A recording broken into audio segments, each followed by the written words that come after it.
कई दफा हम कहते हैं कि हमें 3 सर्टिफिकेट लेने हैं, लेकिन जो 3 सर्टिफिकेट लेने हैं जिनमें से एक सर्टिफिकेट ये है कि सब हमसे संतुष्ट हों।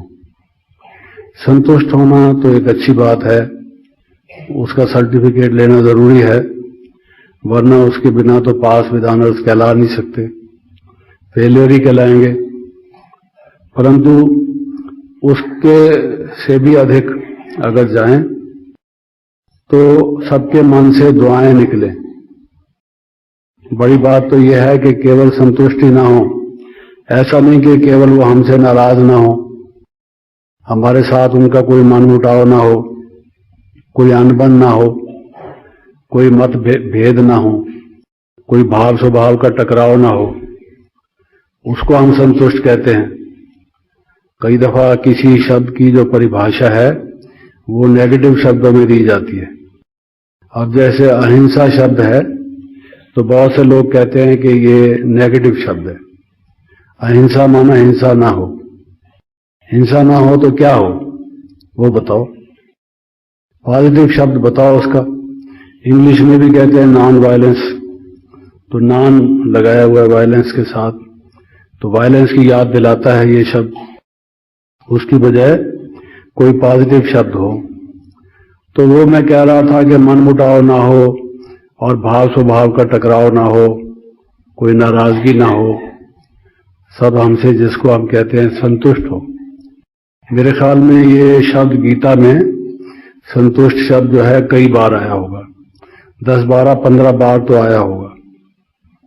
भिन्न भिन्न प्रसंग में उस संतुष्ट शब्द को अगर देखा जाए तो उसकी भिन्न भिन्न व्याख्या, भिन्न भिन्न अर्थ निकलते हैं कि संतुष्ट का क्या भाव है। संतुष्ट का केवल यही भाव नहीं है कि लोग हमसे नाराज ना हो, हमारी कंप्लेंट ना करें, हमसे कुछ उनका भेद ना हो, ऐसा ही नहीं, बल्कि उससे अधिक जो स्टेज है संतुष्टता की, उनके मन से, उनके जिगर से, उनके दिल से हमारे लिए दुआएं निकलें। वो इतने हमसे प्रसन्न चित्त हों, मुदित हों, खुश हों, हमसे निहायत खुश हों कि उनके मन से ये निकले कि व्यक्ति हों तो ऐसे हों, दुआ निकले। जैसे बाबा के लिए गीत बने हुए हैं, तुम्हारे साथ का अनुभव निराला है।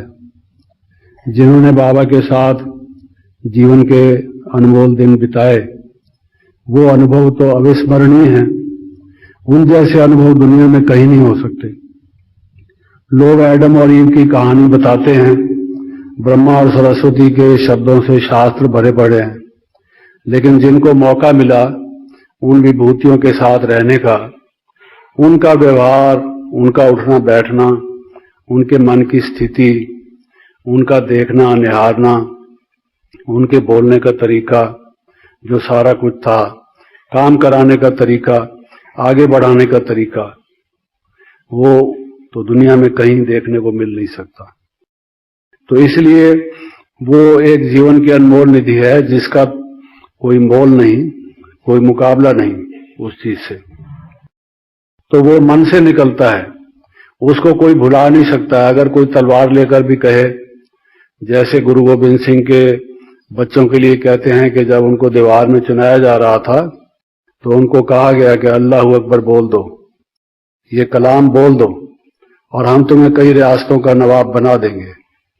नहीं तो देखो बाकी 2-4 ईंटों की ही ऊंचाई रह गई है, गर्दन तक तो तुम आ गए हो दीवार में, अब इसके बाद खत्म हो जाओगे, क्या फायदा, क्यों किसी के बहकावे में आते हो।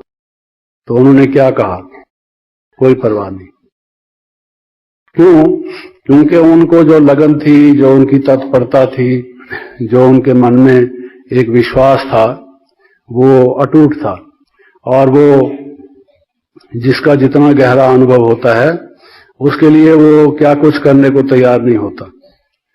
तो वो भी जो हमारे साथ रहें, बजाय इसके कि वो ये कहें कि ये तो निकम्मा आदमी है, अरे आपको पता नहीं, लोग इसके विषय में बहुत अच्छी बातें कहते हैं, हमसे पूछो जो हम इनके साथ रहे हैं, ये तो बहुत दुख देते हैं, हमें रुलाया है, कई बार हमारे आंसू आए हैं, और हमें सिताया है, इन्होंने तंग किया है।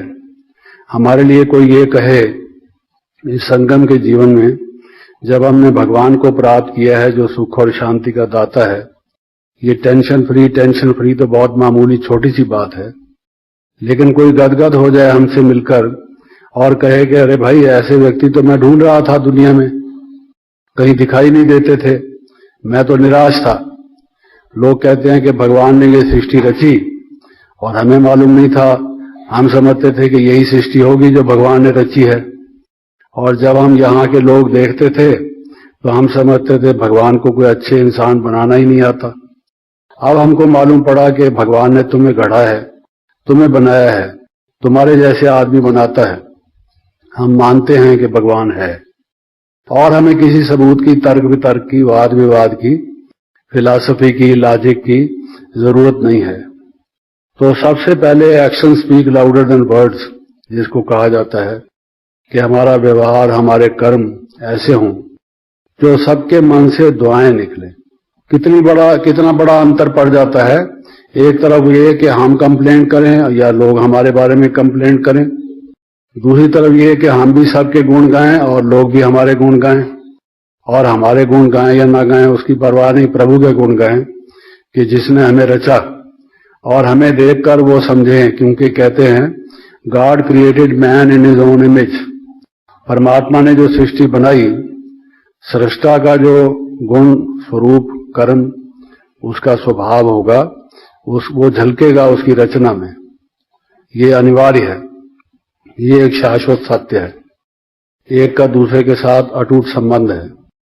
तो अगर हम में ऐसे गुण होंगे जिसको लोग कहेंगे भाई ये तो देवता जैसे हैं, देवी जैसे हैं, तो देवी देवता बनाने वाला जो है, तो मेव मम देव देव, वो जो परमात्मा है उसकी तरफ स्वतः ही हर एक का ध्यान जाएगा।